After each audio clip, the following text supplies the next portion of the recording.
Chris, Hey. how's it going? Swell. Me too. I also think it's good. I can see your face. Yeah, okay. So we have reunited once again, which means this is going to go a lot smoother for me. Likewise, yeah, it should be a piece of cake. We haven't been in person recording an episode together since episode 5, which brings us to today, episode 16 of Mobius Tubes. True. Coming to you on May 19th, I was going to say how we've been apart for the past at least 5 episodes. It's been like 10. 10 episodes. It's been 10. We did 10 apart. Now we really have like an appreciation for actors who have to interact with a tennis ball that's supposed to represent a Pikachu or a dragon.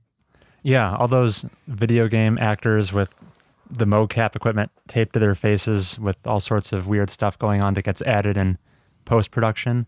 I feel like we know exactly what that's like now. Yeah, definitely not preferred. The face-to-face is makes it way easier. Mm-hmm. Yeah. So now that things are super easy, why don't we dive into our respective weeks here? Well, how many games did you play? Because I only played 1. I've kind of only played 1 as well. Okay. Which of us played the better game? I suspect if we went onto Metacritic, mine has the higher score, but... Okay. I mean, I think mine gets like a 86. Isn't like 85 and above good? If you read into those scores, then yeah, sure. Anything above an 80 is pretty respectable. Do we want to increase the quality of the game as the show goes on or decrease? Well, how recently did you put the controller down when you played? I was playing about an hour ago. Okay. I, too, was playing super recently, although I think I might have you beat by like 50 minutes. I played Firewatch, a game you played back in like episode 8. Somewhere in February, I think. Okay, yeah. I wanted to not necessarily do a spoiler cast because there's really not a lot to spoil in that game, but just to catch all the things that you missed, no offense. Ouch. So the game takes place in like 1980, right? Which is it does a really cool thing with the aspect ratio of the game itself. It doesn't fill the full screen. It's 4:3. You know how like old TV and film footage has like it's more squished. It's not 16:9. Cool attention to detail there. Hold on a second. You were playing the game in a 4:3 aspect ratio? Yeah, that's how it comes. It's just how it boots it up. Are you saying that you went into the settings and went like widescreen? Yes, I did that. You did? Yeah. Oh, that diminishes the aesthetic. I think you just didn't mess with your settings. I don't know if it was going for that at all. I did the right thing. It's 1980. That's how it's supposed to look. Did you actually play it that way? I will boot this up now. Wait. Just boot up any review on YouTube and no one is playing it like that. It's all right. Challenge accepted. So you're saying if I do Firewatch gameplay, any of these videos, there you go.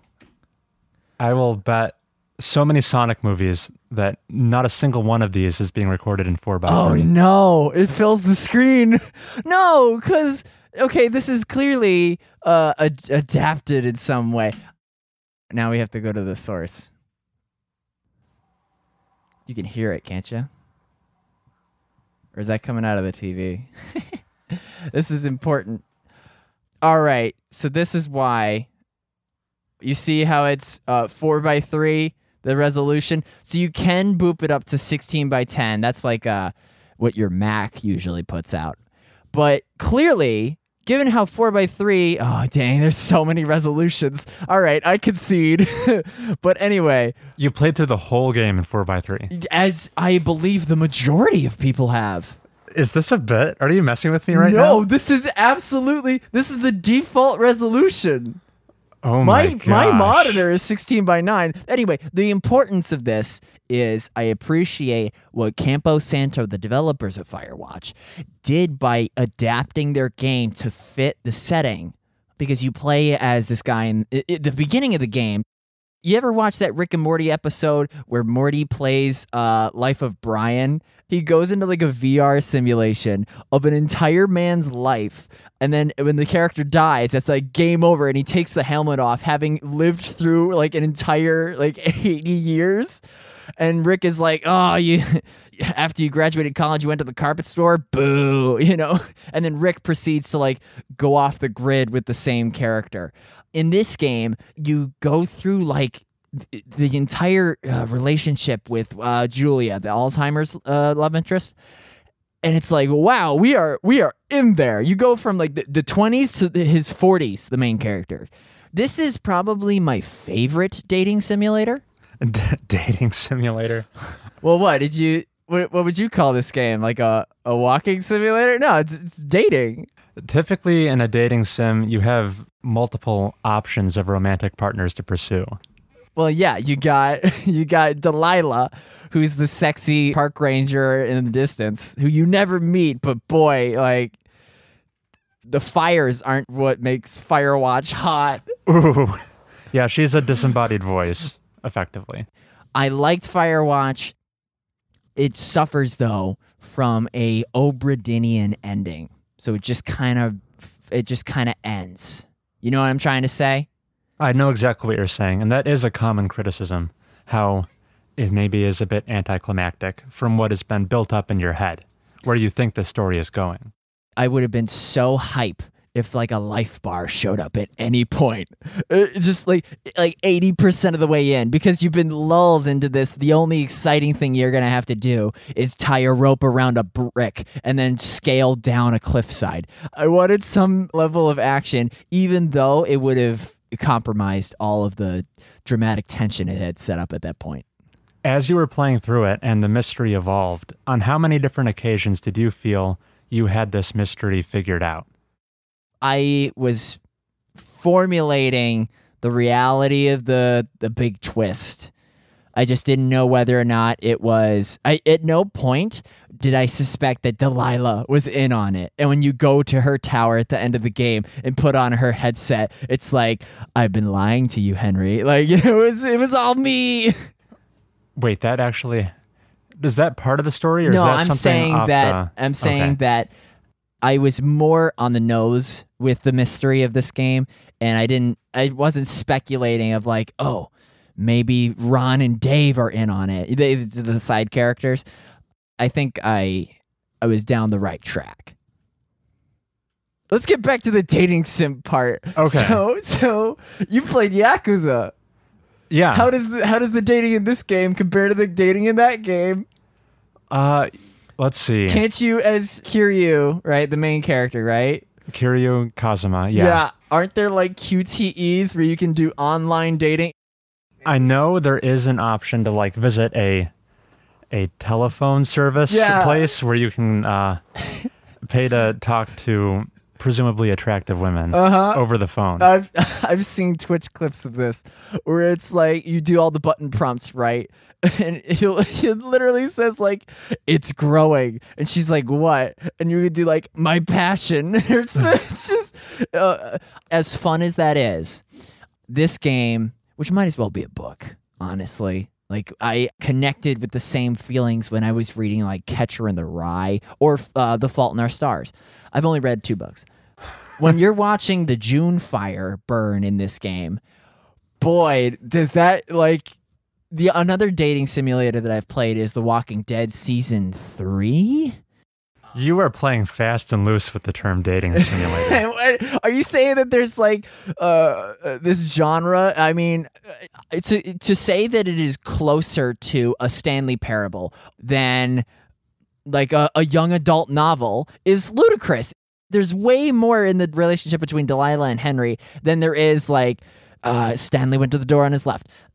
I was getting the same feelings when you're just watching the June fire and you got to pick the dialogue choices. The dialogue choices in that situation, they resonate much more strongly than like the stuff in the Walking Dead game that I watched someone play.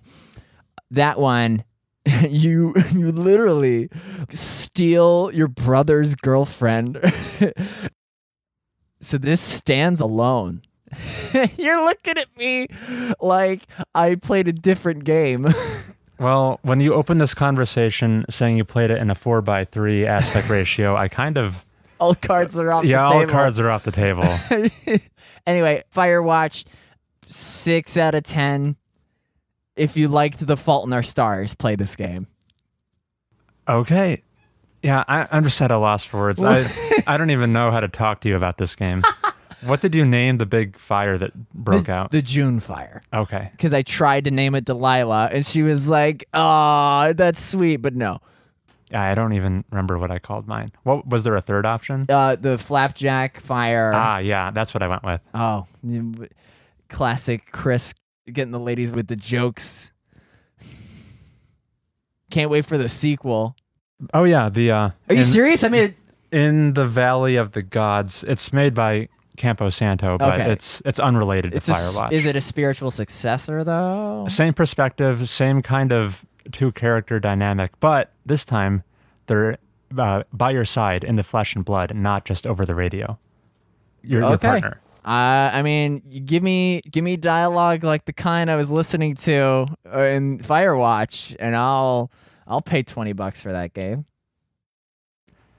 Okay. For my own sanity, should we move on to the other? I guess you played one game, you said. Yes, and yours is much more critically acclaimed than Firewatch. Perhaps. But before we fully transition to what I've been playing, a very short update. I beat Monument Valley, and all I have to say is the final 3 levels of that game are some of its best. They save the aces up their sleeve until the very end, and those puzzles are so elegant and well designed. Love it. Okay, remind me. It's just like a geometric. Is it closer to Captain Toad in its solution finding? I haven't played Captain Toad, but they take a similar perspective and style to the puzzle. Are there bosses in Monument Valley? Not really. There's bosses in Captain Toad. Okay, so they differ in that respect. Captain Toad is also a dating sim. You can play as Toadette after you win. Are you finished? Oh, please, Monument Valley. No, that was all. I was just wanted to say it had a strong conclusion to that short puzzle game. Unlike Firewatch. I was satisfied with the ending to Firewatch. It's just like when the guy in the helicopter grabs your arm, I was ready for him to take off his mask and it to be Ned and be like, no loose ends. And just plow, like in Modern Warfare 2, where like Captain Shepard just kills you and Ghost. And then you have to build like a Da Vinci glider to get off of the burning mountain. That would have been a real shocker. Campo Santo, make it. So the game I've been spending the bulk of my time with has been one you've heard about before, The Legend of Zelda Breath of the Wild. Oh, good. Okay, because I moved out of Florida, so I don't have access to this game. So I'm vicariously, that is critically acclaimed. And how much gliding did you do? So much. You brought this game to talk about to begin with, and then the following week, I played it a bit and talked about it, and was kind of lukewarm on it. We made it to the same rut. Yes, we were both around the 5-hour mark or something. And you persevered. And the fact that I've brought it to talk about again means I've been playing it more, and that indicates that my opinion must have improved for the better. Otherwise, I would have dropped it like a bad habit. And now I'm much further. I'm like 25 hours in or something. To give all the listeners at home a progress update, I have completed 2 of the 4 divine beasts. Oh, okay, because I met the camel. Oh, you met the camel first. Yes. Okay. And then I got iced by his purple lasers. Got it. I have located the camel on my map, but not tried to approach him. Okay. My shrine progress, I have knocked out 40 shrines. Wow. So 1/3 of them. Were any of them hard? Yeah, I'd say so. Really? Probably in like 10% to 15% of them, I had to like look up a solution. Oh, Chris. I know. This game's for children. Hey, it's for all ages. The most difficult one I've done was the conveyor belt one where there's lasers and you still gotta bring like the the would-be companion cube to the button plate. Yes, while avoiding the lasers on the conveyor belt. And there's so much you can do. You can like freeze time on the conveyor belts or just manufacture big blocks to deflect the lasers. It's open to many different solutions that you probably looked up. I was able to figure that one out organically. Thank you very much. With all of these puzzles, since it's kind of like a physics sandbox, you can come up with solutions that maybe the wise designers at Nintendo never conceived of, because the sky's the limit. You just have the set of tools that you can combine in any way you see fit to solve the puzzle. And that particular one, I think I found out that if you did the stasis, the freeze time thing, on the laser itself, it would stop shooting a laser while the stasis was active. Right. So you could pass through it that way on the conveyor belt. But you can only use one of your left bumper powers at a time. So you're limited in that regard. I think they don't last very long. You can't like freeze every laser in the vicinity and just skip through. One stasis at a time, right. Right. But you could maybe have something frozen with stasis and then switch to your magnesis and start using magnets. What I wanted to say about this game is that I found the appeal. I found what makes it so good. And this game is the feeling I had as a kid picking up golf balls in my backyard distilled into a video game.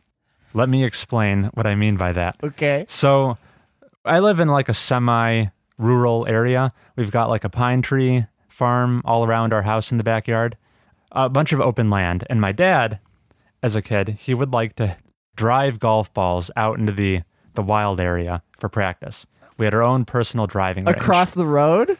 No, there was no road. It was just trees and an empty space. And obviously, once you drive a golf ball out there, you have to retrieve it if you want to use it again. So that's where my brother and I came in. We had this business arrangement with our dad where if we climbed out into the wilderness to find golf balls and bring them back, we would get paid 2 cents per golf ball. And as a kid, that seemed like the greatest scheme to get rich quick I've ever heard of. So my brother and I, we'd spend, I don't know how often we would actually do this, but we would probably brought back 100 golf balls or so over our days of searching. And when we were out there in the fields... That sounded like a slave allegory for a second. Out there in the fields, picking golf balls. Picking golf balls. It's like pine trees and grass, lots of green, and then the little white golf balls, they'd really stand out. You mark them on your map. I marked them on my mental map as a kid. As a kid. And you see where they are. You know where they're located. Now the puzzle is, how do I get there? How do I navigate through these pine trees, avoid the mud piles, get around like the pricker bushes and vines? So sometimes the path... Because you as a child only had 3 hearts. Yeah, I hadn't solved many shrines to level up my hearts, so I couldn't take much damage getting these golf balls back. But anyway, that was a cool challenge in and of itself, getting to the golf ball. In Breath of the Wild, the walking around and climbing and traversal evokes the same feeling for me. In this game, you can see things far and wide. There's like a very long rendering distance, and you see the objects you want to get to because Nintendo made a very smart design choice to make all the shrines and towers that you have not found yet, they glow a bright orange. Is that what? Okay, because they're either orange or blue. Right. Once you've completed them, they turn blue, which is a good signifier that I've been there and done that. Okay. But the uncharted territory, that's orange. So you see where you want to get to miles and miles away. And now I'm back in the same mindset. How do I climb these cliffs to get there? How do I avoid the enemy camps? Because I don't like fighting in this game. It takes so long. Like they cut down on load times in the most recent update, but they should have just patched out the goblins that take forever to hack and slash. Yeah, and then weather can get in the way. Rain is... So in basically most games I've ever played in my life, when it starts raining in like a game, it's basically like a palette swap. It's just, okay, it's a little darker now, and there's rain falling from the sky, but I play this game effectively the same as I would during like clear weather. Not the case in Breath of the Wild. Rain is the hardest enemy in this game because I will be halfway climbing up a cliff. I find like a little respite area. It starts raining. And now, because when you were climbing a surface in the rain, you start slipping. Before you could reach a ledge? Every few steps you take up the cliff as you're scaling it, you would slip down during the rain. So it takes a lot more stamina to climb something during the rain than during dry weather. So now suddenly I'm halfway up a cliff and I lack the resources to get to the top in the rain. So you just glide off. So you have to glide off and like come back later. Yeah. So the rain is really nasty in that respect. And it changes like elements of combat too. If you're holding like anything metal, like you've got lightning. a metal spear or a metal bow, you'll start to like see static discharge appear around you. And if you don't quickly unequip that item, you'll get shocked with lightning. Just like in real life. Just like in real life. Yeah, and fires get extinguished when it starts raining, which makes sense. So the rain will drastically alter how I'm playing the game all of a sudden, which, like I was saying earlier, so many different systems in this game, all interconnected. It's really quite a design feat that they thought all that through. So how good are the Divine Beast battles? Yeah, the Divine Beasts, to give you a quick idea of what they're like, picture maybe 4 or 5 shrines strung together into like one big structure. And then once you complete all of those, you've got a boss fight at the end. Okay. And that's what a Divine Beast is basically like. You know which boss I was able to beat? Who? The rock monster.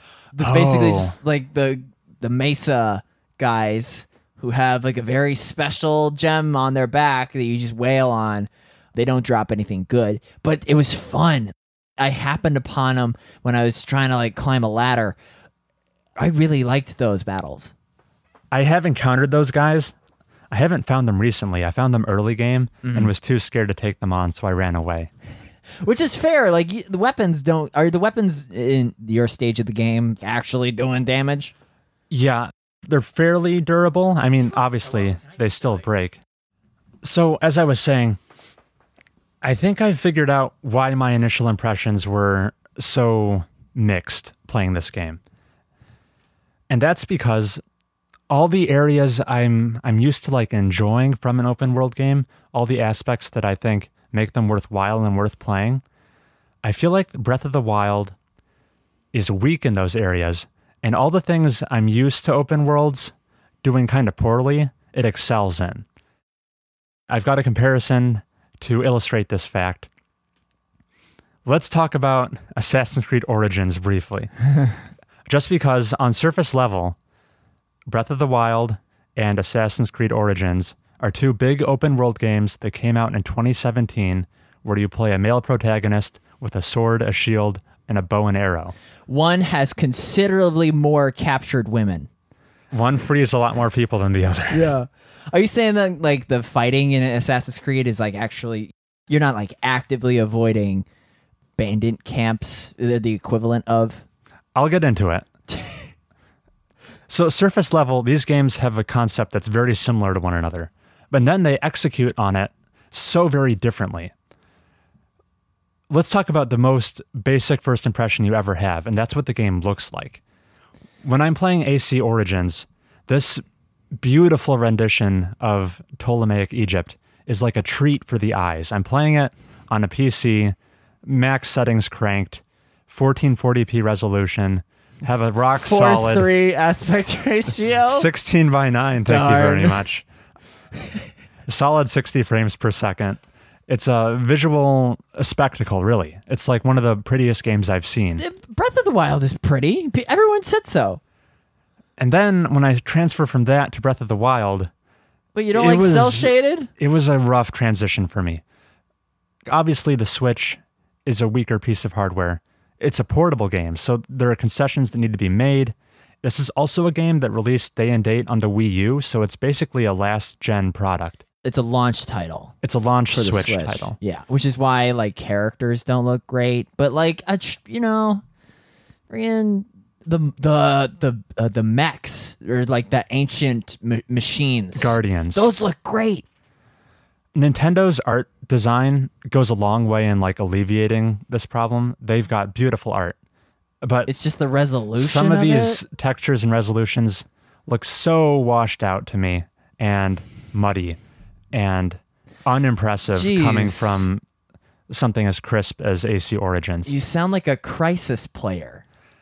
It's a rough transition. There are two games that came out in the same year, and one looks markedly better than the other. Now, granted, the concessions are being made in Breath of the Wild because being able to see long distances is like so critical to that gameplay loop. Yeah, what's the draw distance in Assassin's Creed? Pretty good, but arguably not as good. If I climb to the top of the pyramid, am I going to look at some blurry boys? So the graphics is one place where I'd say Breath of the Wild falls down. Having played a lot more of it, you get conditioned to it, and it doesn't bother me anymore. But it was contributing to having less than stellar impressions in my opening hours. Also, the combat is probably my least favorite way to engage with Breath of the Wild. I actively avoid all those goblin camps. Yeah, the loot's not that good at the top of like that scaffold that each of them have. And plus, can't you get like one-shotted by the bluish looking ones at the beginning of the game? Pretty much, yeah, until you upgrade your armor and hearts. What are your hearts at? My hearts are currently at 7. Ooh. You start with 3, obviously. After completing shrines, I've upgraded them twice on hearts. How big's your green donut? I have A full circle around the initial circle? I've done 8 green donut upgrades, which means I have a completely new one and then 60% of a third one. So quite a bit. Also, every time you beat a divine beast, that gives you a new heart. So that's how I got up to 7. Oh, I should have killed the camel then. Yeah. So yeah, Breath in the Wild, just playing the combat, you can end up coming away from it worse off than if you hadn't engaged with it. You could end up just breaking weapons you would have otherwise liked to have, and you could end up getting, since there's no like inherent experience from fighting enemies. Good point, yeah. You could just walk away with nothing to show for it and just losing weapons. I'd say it's like actively decentivizes you from fighting. There's like no grinding in Breath of the Wild for better or worse. Yeah, I guess maybe you grind shrines, but that's a different thing entirely. Yeah. AC Origins, the combat was always a treat. I mean, mechanically, it's Breath of the Wild. If you dodge at just the right time, you get to like do a flurry attack, right. Or you can parry at just the right time. AC Origins has all of that going for it, plus the fact that the other two things, like verticality. These are two games where you can climb anything, but in both of them. So that's another thing kind of tying them together. Uh-huh. But arrows in Breath of the Wild are so scarce, you don't want to use them. But bows and arrows could be like an active part of your strategy in AC Origins. So that's just like another whole pillar of the combat that Breath of the Wild doesn't really lean on very much. Mm-hmm. Are there cool factions in AC Origins? Right. So I didn't walk away thinking AC Origins told an S-tier narrative to me or anything, but I have to give them props for like trying. They have oodles more cutscenes than Breath of the Wild includes. Breath of the Wild almost ignores its story for large segments of the game. Oof. And every time I play one of these big open world games, the way I play them, or any game that has like a main story and side content, I'd be interested to hear how you do it. Do you mainline the critical path and play the main story and then clean up side content later? Or do you are you the guy who plays Skyrim and says, forget about this main story, I'm going to just anything that catches my eye, all the side stuff first? I don't focus on the main line. If there's side stuff in my vicinity, I'm going to check that off first. Like in Red Dead, I didn't attack Fort Mercer until I did all the bits and pieces of Seth's story and the snake oil salesman story. I never got to the meeting Greybeard's Civil War peace treaty in Skyrim. So I am the former. I wasn't listening. I'm the latter. Yeah. The side stuff kind of first kind of person. Mm-hmm. I've always been like an intermix the two. I like to do some main stuff, and then if it's giving me like a level requirement, like in AC Origins, like this next main story, you should be level 15. I like to grind side stuff until I'm like a level 2 above that main story threshold, mm-hmm. and then go back to the main story so that I keep going between the two. I feel like that gives the games the best pacing. However, for the first time in my life with a Breath of the Wild, I've never been less compelled to do the main story stuff in this game than any other. I feel like the best parts of the game are the side stuff. It's just finding this completely random shrine out in the middle of nowhere that you happen to stumble across and finding the cool puzzle inside, or climbing towers that appeal to you that look like they're in a cool location, or just seeing something interesting in the distance, which brings me to Breath of the Wild's biggest strength that is completely lacking for most open world games is when I get to the top of a hill in Breath of the Wild, I peek over the crest, and I really have no idea what's going to be on the other side. In AC Origins, every time I climb up a tower and look around, it's just more bandit camps as far as the eye can see. Oof. Just copy and paste bandit camps, which is fine because I love clearing them out. The combat is fun. The combat is fun. It's this constant stream of dopamine. It's just infusing you with progression systems. Breath of the Wild, the progression is so much more sparse, which I guess you could say maybe makes it feel a little more meaningful every time you do get that stamina improvement or heart container. Or kill that rock boss. But yeah, the pacing of progression is slower than I'd like in Breath of the Wild, but that sense of discovery and like awe is not present in other games. I just found this labyrinth in Breath of the Wild, like a big maze structure that no one was telling me to go to it. I just happened to see it far in the distance. And now I'm like exploring it and finding all the secrets inside. And because you can climb everything, picture like hedgerows of walls of this labyrinth. Can you climb to the top of them? You can just climb to the top of them and like hop around on top of the maze. Fun. Yeah. Why would you not? Why would you not? Apparently I have not found like the coolest location yet. It's apparently an island called Eventide Island. I don't know anything about it. It's somewhere in the Breath of the Wild world, and apparently it's like amazing. My goal is to find it before next episode and report back. Okay, yeah, I haven't found open water. I just went to like the bottom left of the map after the old lady was like, find the 4 races. Yeah. And the side quests themselves, they're all like just fetch quests. Yeah. I'm coming across more negative than I intend to. Basically, it's different from other open world games, but you still see why people catch the bug for it. Yeah. The enjoyment to be had in the game does not lie where I was expecting it to. Basically, the criticisms I have, less than stellar graphics, meh combat, progression that's too slow for my taste, all of that is made up by the fact that exploration and discovery and secrets in the world are so... This is maybe hyperbolic, but awe-inspiring is what I would call it. And also, the puzzles themselves are super solidly designed.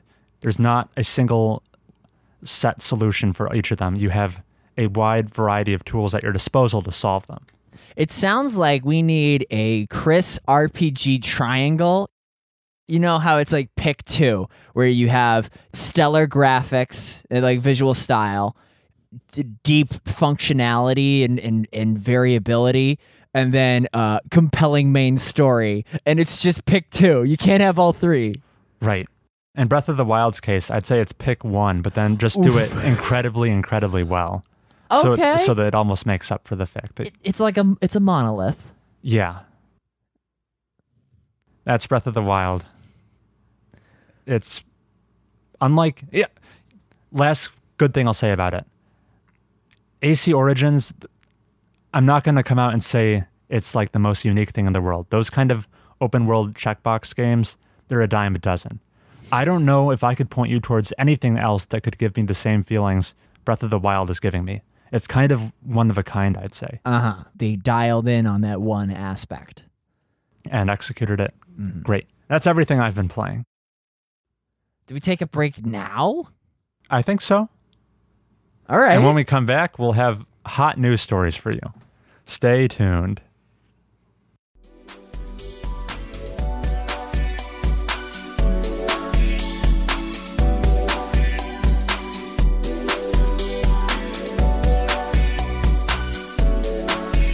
Chris, should we start with a news or like a fun current events thing that I have planned?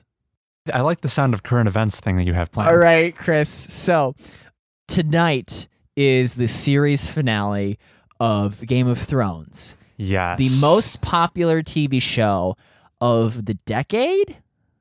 It has the record for most viewers, is that correct? Well, no, I think Big Bang Theory still has that, don't you think? Okay, I couldn't tell you one way or the other. Big Bang Theory attracts so many just mouth-breathing households in America. It defies what you would think is like quality television. I haven't seen Game of Thrones at all. Yeah, you were quite the anomaly. Right, and I am basically getting my cynical victory lap, having avoided what is currently the biggest tumble at the finish line botch in recent history. I talk about Game of Thrones a lot with my coworkers because they all watch it. And at one point I brought up, I think this could go down as not a historical event, but like a TV historical event, and just sheer decline of writing quality at the very end of what has otherwise been what I consider to be one of the best shows out there. It is one of the best, just Metacritic-wise, too. Like, before Breaking Bad, I think they were up there as well. And we'll get into why you said that the writing is falling apart, but I have a game for you. Awesome.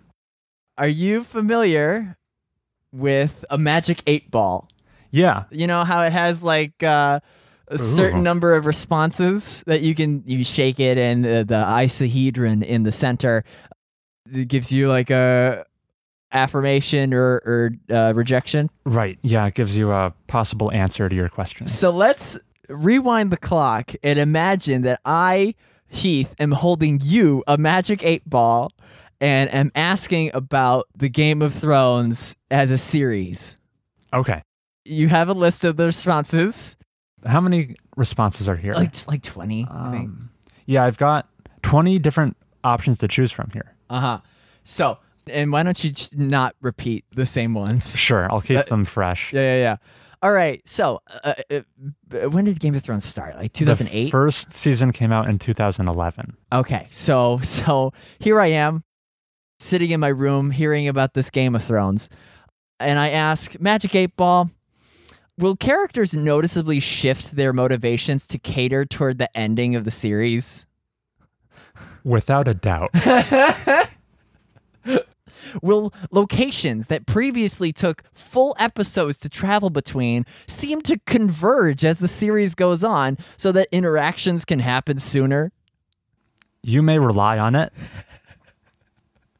Will a villain who historically kills folks in one shot, i.e. punches that blow your head up or cut a horse in half, resort to tossing the hero around for a while and eventually going for a choke?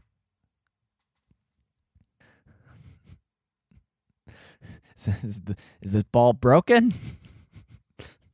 To be the audience, I don't know to whom I am referencing. This is only the reactions that I've gotten from the podcasts that I listen to. Reply hazy. Try again. Okay, we'll move on. Will a character on a boat in the ocean that explodes miraculously survive and wash up on the shore just in time to have a final battle with another character that matters? Outlook good.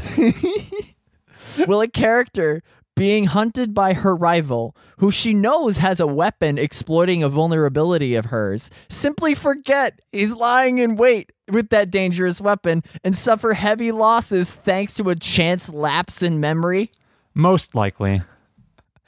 Now, despite these criticisms, will I be able to forego these penultimate botches and enjoy the series for the first 98% of the show? I think if I can step away from the 8-Ball answers, I think it's still worth watching. The first 4 seasons in particular are stellar, pristine, amazing. Around season 5 is where they first start running out of source material to adapt, and that's when first time ever I felt they might have stumbled a bit. 6 was kind of a redemption. They stopped stumbling, they picked themselves back up. Season 7 the second to last season. The first one that gets abbreviated. That's where the kind of pacing issues first reared their head. But at the time, I was willing to forgive all of that. I thought that season was marked by massive set pieces. Like the budget just immediately just started flexing on us. Yeah, that could be attributed to cutting to fewer number of episodes to like increase the budget per episode. They basically became miniature movies. They did. That's where this kind of troublesome writing first started to appear, how like total subplots make no sense, but they pursue them anyway. And the whole sense of like time is completely skewed. But I was willing to forgive all of that because I thought it was in service to maybe the setup here is a little sloppy, but they're doing it for a big payoff in season 8. And then when season 8 arrived, it just got even worse. Oh my gosh. There's this tweet, I don't have it verbatim, but it summed up my feelings entirely.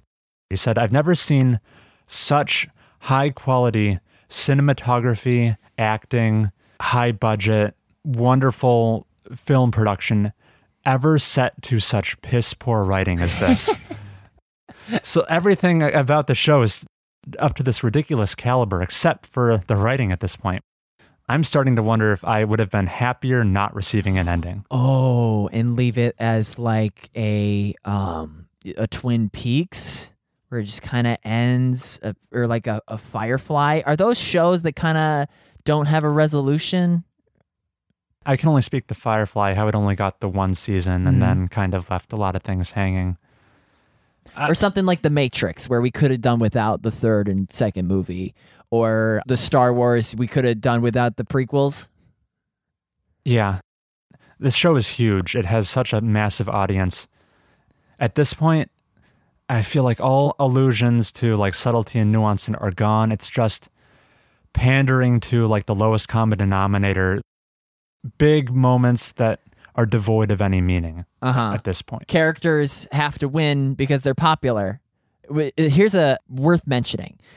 I've heard that Ned Stark is a character that died, but he was played by Sean Bean. Is that right? That is correct, yeah. And Sean Bean was the highest profile actor on the show at the time. Yes. And for them to just kill off their most recognizable actor, it sort of defied the trope of, you know, the hero's got to survive because he's like the hero, he's like the main guy.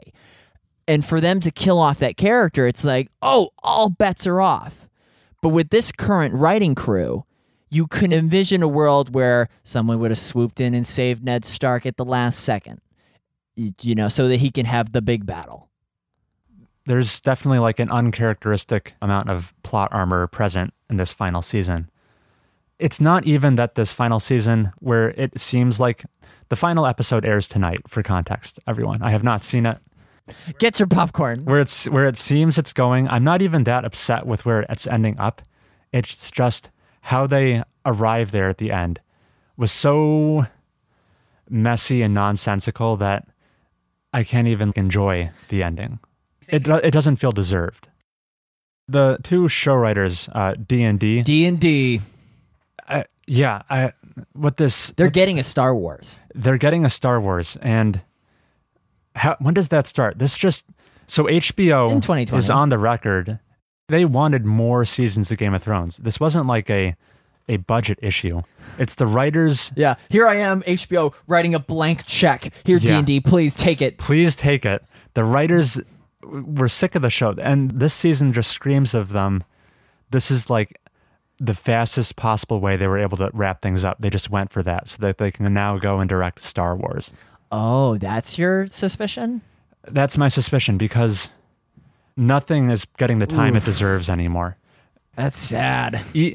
I've watched too many of these videos of like all the actors in the show being interviewed, how they feel about how this is going. Yeah, if you could describe season 8 in one word, what would that one word be? Kit Harington, who plays Jon Snow, says disappointing. And then reporter's like, what? She looks shocked. And she's like, disappointing? And he's like, oh man, I don't know, epic, one of those two? Yeah, one of those two. We know which one. And he's like a high profile guy that's like, you can't, the song and dance, you know. And Peter Dinklage getting interviewed, who plays Tyrion Lannister. Doesn't he just basically read off the teleprompter? That he has the most deadpan look on his face. The words he is saying are like, D&D are the best writers in television. But couldn't be more thankful for a professional from the writers and everybody responsible. He's delivering it like deadpan. He looks super passive aggressive about the whole thing. Yeah. Like the only reason he's saying it is because like a sniper has him in his sights. Because they knew it was this bad like a year ago. And they took 2 years to write this final season. And it's it's an inside joke that they finally get to share. Yeah. Can we talk about something else? Well, yes. Did you have some news worth celebrating? Either the Epic Games. What? Oh, yeah. I have a story I want to talk about, and it's just what has become one of my favorite conversation topics, and that is the Epic Games Store. No matter what they do, they stir up controversy, or so it seems. So, all these digital distribution video game platforms, Steam, Humble Bundle, GOG, they all have these big sales that happen. I think Humble is even having theirs right now, like a spring sale. And the Epic Games Store, they're the newest kid on the block. They've only been around since December. They're trying to get all the eyes. They're going to have their first big sale. They call it the Epic Games Store Mega Sale. And they do something awesome. In addition to having like a whole bunch of developers say, yeah, we're going to discount our games on your store during this set of time. It started on May 16th, going into June. Epic Games also said, any game you buy that is $15 or more, we're just going to take an extra $10 off of it, and we're going to eat those costs. The store is going to eat those costs. Okay. The developers, even though we're selling it to you for $10 less to the consumer, the developers still get paid as if the $10 discount was not there. Cool. So like, that's a pro for consumers, a pro for developers. It's just Epic Games doing everyone a solid. And yet it still made people very upset. Specifically, Randy Pitchford of Gearbox, because upon hearing this news, Borderlands 3, which is available for pre-order on the Epic Games Store as an exclusive to their store, this is like one of their primary business partners. They pulled it off the store, delisted it. You can't buy the game on the Epic Games Store during this sale. So they'll presumably relist it in June when the sale's over. It was supposed to be an exclusive a year from now, right?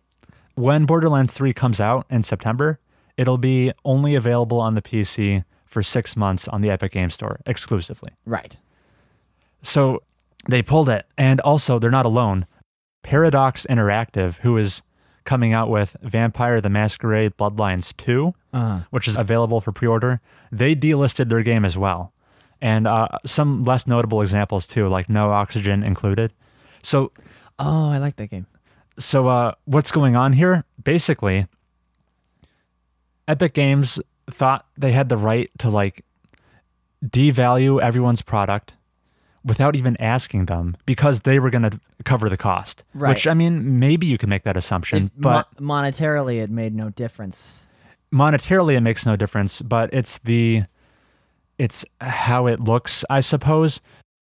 These games that are not out yet are suddenly being made available for cheaper, and their perceived value is cheaper. Some people, I'm one of them, will like, when I'm considering buying a game, I'll go on, there's this great resource called isthereanydeal.com, and it'll show you like a price history graph from all time on a video game. And it shows you like the price fluctuations, how low it has gone.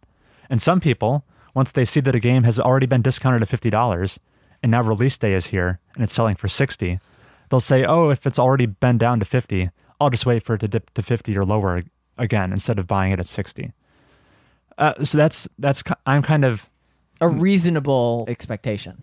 Yeah, they've kind of set the expectation that this full price game has already been discounted. You'd kind of be a sucker to pay full price now, later. This all could have been avoided if Epic Games just, A, communicated to their business partners who are giving them exclusive games that they're going to run this discount and they could get the yes or no. Or short of that, maybe having a toggle so that they could exclude certain games from this discount instead of forcing the other developers to completely delist their product in the store, which seems like the extreme nuclear option. Right? Yeah, this is like some drama among businesses that you'd expect would have a hold on things. Yeah, so this isn't necessarily controversial to the consumer, right? It's just these businesses that are supposed to be in bed with one another have this weird miscommunication problem. And I wonder if that will like scare away future Epic Game Store exclusive partners. I don't think so. Epic has so much money. They have a ton of money. I mean, that's how they're able to offer this like really great discount in the first place. Mm-hmm. So that was just it. I just wanted to mention how even when they're just trying to run a sale like everyone else, somehow they still stir up more controversy. This store is crazy. It's a thrill a minute. I have only gotten one game through the Epic Games Store. We will see what the mega sale has to offer. I saw some good deals. Okay. What news do you have, Heath? Oh, well, okay. Minecraft Earth got revealed, which is essentially a Pokemon Go version of Minecraft. Really? Yeah, so the trailer will show people walking around amidst like a chicken or a duck. You know, you can supposedly collect. It looks like it's going to do gangbusters. Or would you say otherwise, Chris? How much Minecraft, how many hours of Minecraft do you think you've played? Maybe something like 10? Okay. So not too much. I see people like walking around in the real world and Minecraft stuff is being superimposed. So potentially this is like an augmented reality It is Pokemon augmented. Go thing, like you just said. Yeah, this is a mobile version of Minecraft with augmented stuff. So, you know, you're going to be crafting and not looting. What's it called? Just like gathering resources. And likely, can you grief other people in the real world? Griefing is when you destruct another person's creation. Right. So we'll see, but I doubt it will do as well as Pokemon, because even though both games are popular with the kids, Pokemon has massive international appeal, whereas Minecraft is more like North America. I'm inclined to disagree with you, Heath. Oh, really? I think this has much more potential for being a bigger deal. What? Well, I guess I'm not sure exactly what Minecraft's demographic is. If it's Single-digit children. right, so I guess do they have phones? Yes. Yeah. Yeah. Yeah. Okay. If that is true, then this is going to be huge. I think I saw. Maybe I made this up. Children have phones. I think I saw a news headline recently that Minecraft's release sales numbers, and it's like it's the biggest selling game ever. I think Tetris is the biggest selling game ever, but it's in the top 5 at least. And then there's like Wii Sports. I think that this game is going to be a hit, but oh crap. Minecraft is number 1. It beat Tetris by 6 million units. Yeah, Minecraft is sitting at 176 million units sold. Dang. Live lookup. So yeah, this is literally the biggest thing in video games, getting a port to mobile phones. But or it's getting not, it can't dethrone Pokemon. There's no way. I mean, these stats here indicate the potential interest in Minecraft could be a lot higher than Pokemon. I don't see Pokemon on this list. Oh, there it is. Pokemon Red and Green and Blue is sitting at 47 million. I guess what could be said is Minecraft is this single entity, while the Pokemon games, there's many of them. Uh-huh. So like collectively, they could have a higher sales number. Okay. If you add them all up. Across all the generations. I won't even, I don't think I even need that concession. I'm going to say if Pokemon Go garnered like, what's a good number? Like 10 million downloads or to 10 million devices or whatever. This Minecraft Earth game has to be free to play. I think it probably will be. Yeah. It'd be foolish to make it premium. I wonder how they're going to monetize it. You can buy diamonds for 99 Minecraft dollars. 99 Minecraft dollars. Mojang. Bucks. Yeah. If Pokemon Go did 10 million downloads, Minecraft Earth is going to do 5. That's how I see it. You call it right here. We will repurpose the Apex watch into the AR mobile game watch. Yeah. We will now have to watch Sonic in 3D. Yikes. Isn't there a game called Sonic 3D? Yeah, is that like is it like Sonic Colors 3D? It's one of those versions. But that's it for Minecraft Earth. Bets are made. You heard it here first. Did you have one more news story? Not really, no. Then we will move on to my last news story. This one is much more celebratory than the Game of Thrones one. Oh, good. Recently, Solitaire was inducted into the Video Game Hall of Fame. You played Solitaire, right?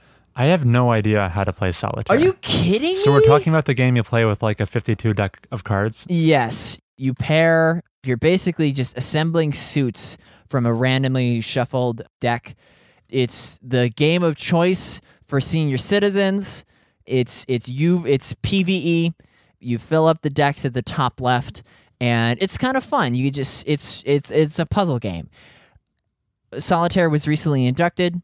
It joins 23 other video games that have been inducted since 2015, when the Video Game Hall of Fame was founded. P.S. The Hall of Fame is physically located in the National Museum of Play in Rochester, New York, where we grew up. Yeah. So, time to test your knowledge. Ooh. I want you to guess which of these games are current official members of the World Video Game Hall of Fame. Okay. I have 35 games, which means 20 of them are in, 15 of them are not. Okay. So you're going to run through the list, and I'm going to be saying, yes, it's in, or no, it's not. Yeah, and we'll test your score. So obviously Solitaire's in. Do you want a writing utensil? Yeah, I need to keep track of my accuracy rating here. Is my backpack down here? My personal goal I'm setting for myself will be... At least 75%, surely. I'm going to say above 80%. Wow, call out. You didn't look in the mirror, did you? No. So I'm gonna raise my standards for myself even further. I had a high school teacher who was fond of saying 85% is mastery level. So surely I'm a video game master at this point. So I will shoot for 85%. All right. Are we ready? I'm gonna make a right column and a wrong column. Yeah, there are 20 that are in the Hall of Fame and 15 that are not. All right. Hit me. Pong. That's got to be in there. Correct. Pac-Man.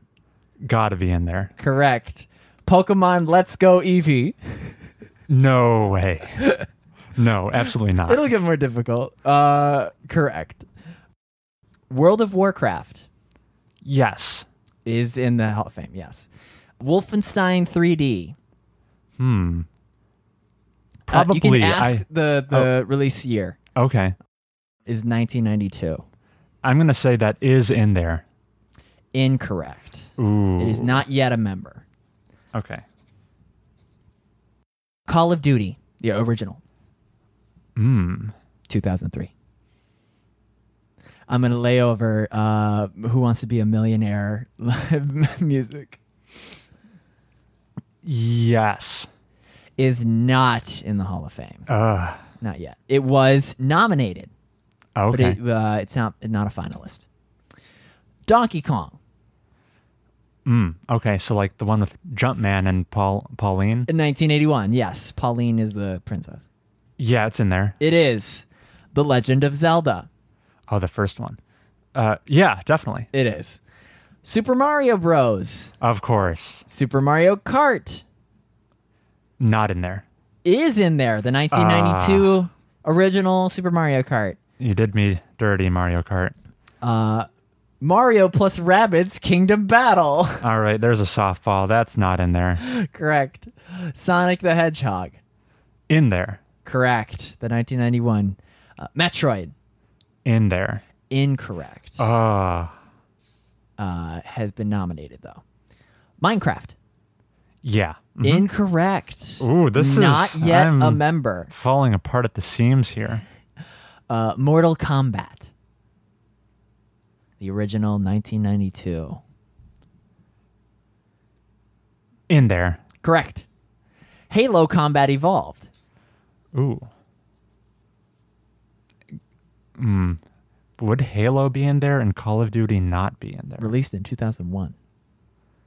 As a Halo fan, I'm going to say it's in there. And you're right. Doom.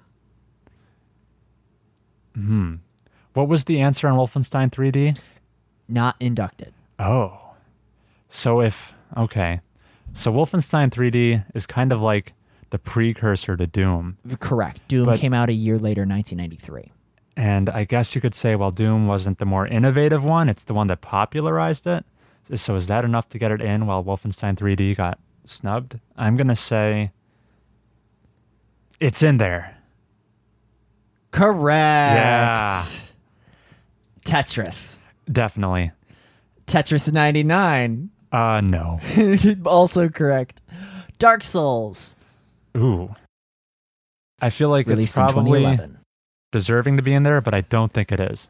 Correct. It is not yet inducted. Final Fantasy 7. 7. It's kind of, I know that's like the first 3D one, and that got like Came out in 1997. That was the first really big, almost popular mainstream success. But it's kind of weird to pick the 7th one and induct that. I'm going to say it's not in there. Incorrect. It is currently in the Hall of Fame. Curse you, Cloud. GoldenEye 007. Ugh, I've never played GoldenEye. What about Perfect Dark? I haven't played that either. None of those Rare games. Rare being the studio that made them. Not in there. Correct. Resident Evil Gotta be in there. is not yet inducted. Oh, wow. Tomb Raider Not in there. is in there.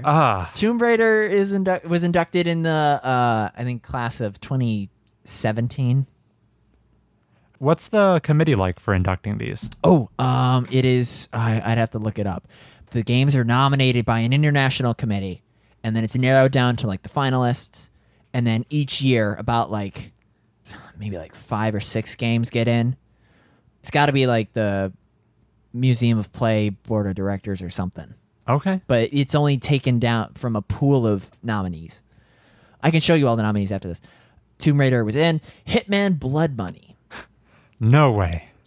It is correct. I thought I would have stumped you with that one, though. Hitman's kind of not necessarily a classic, but had historical impact. Really? And I picked one of the best ones. Right, yeah. If you had said Absolution, that would have been definitely not. But I would have thought Hitman would be on the par with like Tomb Raider and Mortal Kombat, even though it's kind of newer. Yeah. I true. think they will induct Hitman before they induct like Uncharted. Okay. I would think Uncharted takes it before Hitman. Mm-hmm. Also, Minecraft, why is it not in there yet? Moving on. We're going into banter before I finish the game. Street Fighter 2. I think that is in there. It is, yes. Grand Theft Auto 3. 3. Okay. That was like the first big 3D one, right? Yeah, previously Grand Theft Auto was just like a top-down bird's eye view. Mm-hmm. I think that's probably significant enough to get it inducted. Yes, it's in there. Yes, it is. Fortnite. Fortnite? See how I did like Street Fighter 2, Grand Theft Auto 3, Fortnite? Fortnite is an interesting one. I'm going to say Fortnite is not in there. Correct. Definitely a guaranteed future inductee. But too contemporary to be in yet. Like, I'm sure we need a couple of years before they do that. Yeah. John Madden Football. Okay. Is that like the first? 1988. That's the first Madden? Well, I don't know.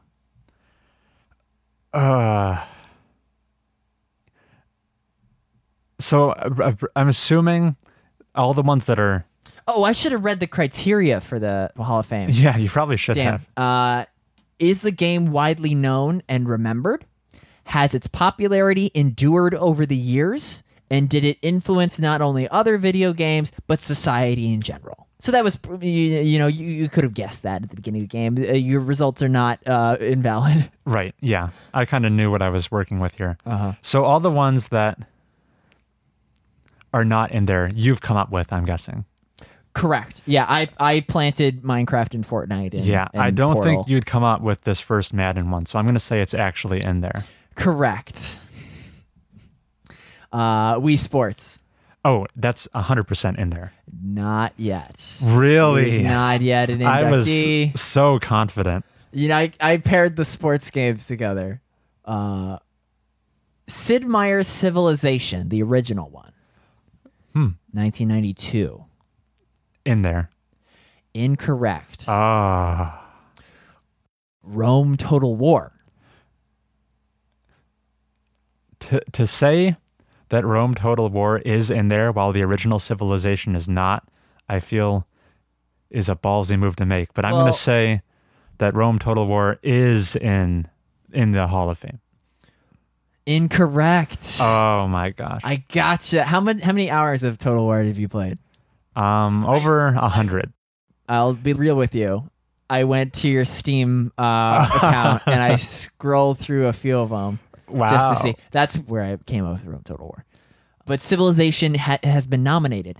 Okay, so some of these that you put in that are not on the Hall of Fame yet, you were pulling from like the nominees. Yeah, near finalists. Near finalists. Correct. Okay. So, I made it difficult. Yeah.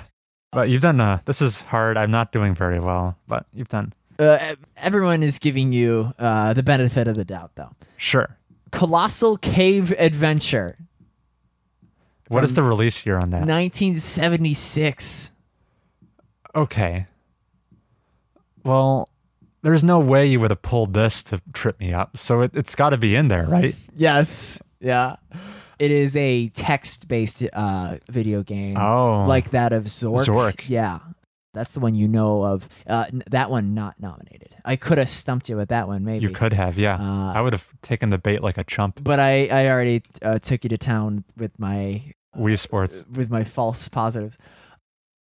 Space Invaders. 1978. Oh, okay. We have Pac-Man on there, so arcade games are fair game. We have Donkey Kong, too.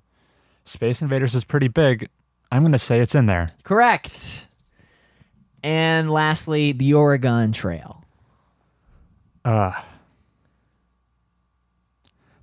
was installed on every classroom computer in the mid-2000s ever. So, but to be fair, I never played it until I had to look it up intentionally. Oh, yeah, I definitely messed around with it a little bit, not a lot, but I think the first computer game that I played on a computer that not belonged to me was a Space Cadets Pinball. That's my Oregon Trail. For my final guess, I will say the Oregon Trail is inducted. Correct. Round of applause, everybody. All right. While Chris calculates his grand total. I had 24 correct responses and 11 incorrect. So 24 divided by 35 gives me a score of... I got a percentage of rounding up to 69%. It's a F plus. Yeah, I didn't even hit the 75 he thought I could. Good job coming up with that game, Heath. It was mostly had to do with the juxtaposition of certain there's a lot of gamesmanship in that quiz. Here is the list going by their class of induction. So the most recent class of 2019, we have Solitaire, Mortal Kombat. The ones in bold are inductees. The rest of these are finalists. Like DDR and Half-Life made it to, or were previously finalists in the previous year. Finalists meaning it got to the board of directors potentially. The finalists were chosen by an internal committee, while an international selection committee made up of journalists, scholars, and other individuals chosen for the inaugural inductees of the Hall of Fame. So you'll see, Angry Birds was previously a nominee. Obviously has lost its popularity, probably won't get inducted. Minecraft nominated, but not yet inducted. The Sims, that would have been a good choice for me to sneak in here too, probably. We got some Pokemons, and we have some really old games that no one's really heard of. Any standouts for you, Chris? I'd say there's only one I see on this list that I disagree with, and that's the one we started with. I don't like that Microsoft Solitaire is on here. It's historic. Just the because criteria. It's an adaptation of a card game that is not benefited in any way by it being a video game. Like, what about all the versions of video game chess that exist? I hear what you're saying. And I mean, and like, what about the Microsoft Solitaire? Aren't there like 1 billion digital versions of Solitaire that exist? Solitaires exist for far longer as a physical card game than a video game. Yes, but I think the Microsoft version of the game was so prolific that it achieved icon status. Okay. You have to imagine like Microsoft Solid, that specific version maybe made its way into television and film, and non-English speaking people probably played it. That alone kind of had geographical reach is one of the criteria it lists. I would say that its popularity as a card game pales in comparison to the digital version. It came pre-installed on a version of Windows, right? Surely. You couldn't... Yeah, it had to come with some sort of default software. Granted, I think Solitaire had much more longevity than Colossal Cave Adventure. If you want to look at the other nominees from this class, we had Civilization, Myst, which we've talked about, Dance Dance Revolution, which I would have been voting for, Candy Crush. Would you say that Candy Crush is on the way out? I haven't heard Candy Crush mentioned in years now. It's a new finalist for 2019. Huh. But I don't think it nearly has the groundswell to compete with... see that? Super Smash Bros. Melee. Dude, that's going to be... That surely has to be inducted at some point. When you first told me we were going to be guessing games inducted into the Video Game Hall of Fame, 2 came to mind. One was on there and one was not.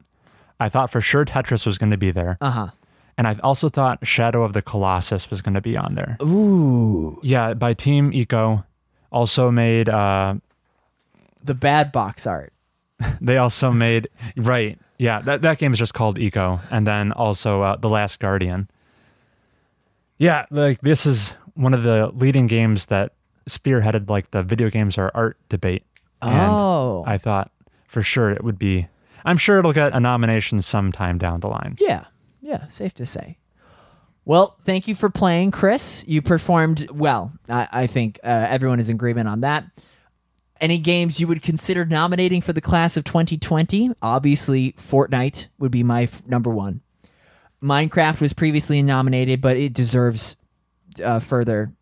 If you had to pick like 5, my 5 would be Fortnite, Minecraft, Wii Sports, Undertale. That would be its first nomination, and then Dark Souls. And you're in agreement for at least 4 of those? Yeah, Undertale is the only one I'd be slightly iffy on. Okay. I like it a lot. It's just Undertale is kind of, it's like a love letter to old NES RPGs in the spirit of Earthbound. Earthbound. So maybe pick Earthbound before Undertale. Undertale. Because Earthbound doesn't have the funny sand song. I guess so. Well, thank you for playing. Folks who are listening at home, tweet us if you got all 100% correct. 35 out of 35. Final notes. Chris, is it okay to say that we're from Rochester? What qualifies as doxing now that we're internet personalities? I'm not going to have any trouble sleeping at night with that info out there, so okay. I'm cool with that. Because, like, Castle Super Beast is based out of Montreal, and Montreal is obviously a bigger city. Let's find out how much bigger. While you rack your brain for any other news stories that we have yet to cover. Yeah, none of those. Like a Detective Pikachu or something. Okay, Montreal has 1.78 million. I believe Rochester is around 100,000. Oh, 200,000. Oh, we're rising. Oh, are we declining? That doesn't surprise me in the slightest. Although Montreal's also in... no, they're going up. Ooh, Buffalo is just a dying star. Wait, what do these mean? Is there 2 what? Oh, well, there is like Rochester. Is it Minnesota? Minnesota. Is that what the other one is? Which one are we? We're the 200,000 one. Okay. Anyway, listeners, you can write to us at MobiusTubesPodcast@gmail.com. We didn't have any listener email this week, but you could change that next week. And we are guaranteed to read your email on the air. We haven't plugged that special perk in a while, so I'll just mention it. And you can also follow us on Twitter at MobiusTubes. Good job, Heath. We're good? And that's a wrap. Okay.